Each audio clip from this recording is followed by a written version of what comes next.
We begin with Eric LeBlanc, a survivalist television actor, sitting in an airplane with his son, Timmy, before it suddenly crashes on a remote, heavily forested peninsula.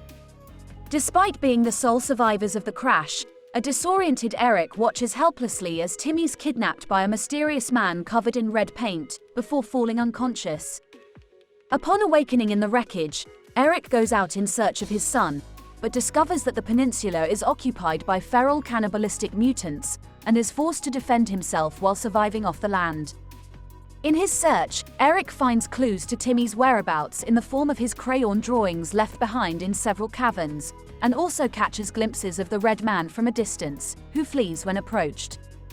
The drawings eventually lead Eric to an abandoned underground laboratory complex owned by Sahara Therapeutics, a large research company responsible for experimenting with creatures on the peninsula. Upon entering the lab, Eric finds the company's personnel dead, before discovering that they were studying an artifact called the Resurrection Obelisk. Created by a mysterious group known as the Ancient Ones, the artifact has the power to resurrect the dead, but requires a child sacrifice.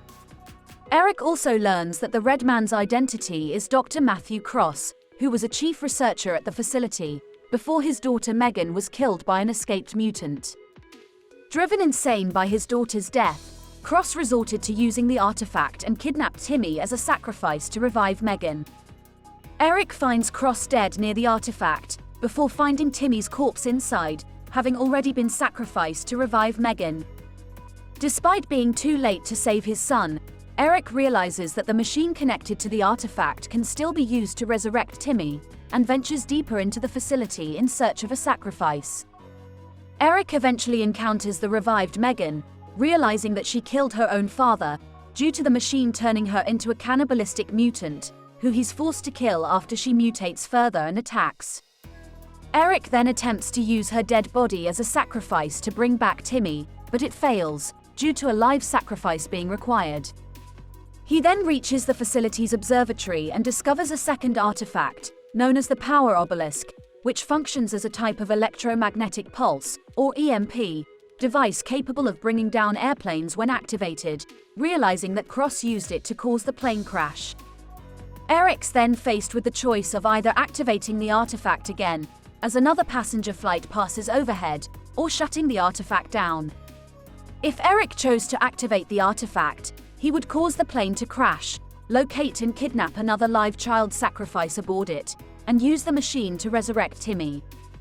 1 year later, Eric and Timmy would be rescued and invited onto a talk show to promote a book Eric would write, chronicling his experiences on the peninsula.